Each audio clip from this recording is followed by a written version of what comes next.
तभी एक चीज देखकर चौंक गया। यह आदमी किसी की ब्रा चुरा कर भाग गया।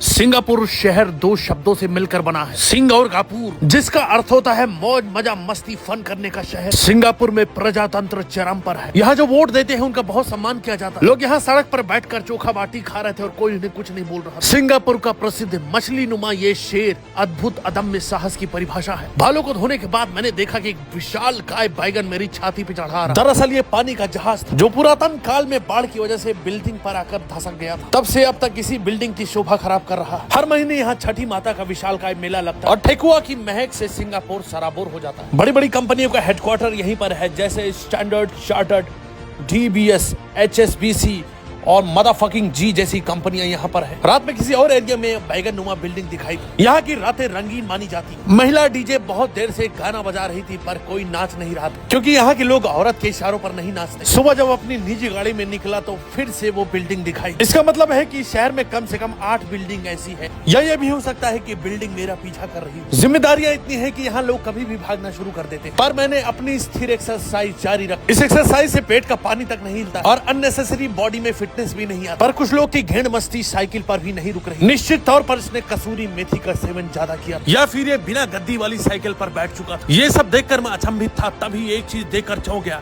यह आदमी किसी की ब्रा चुरा कर भाग गया।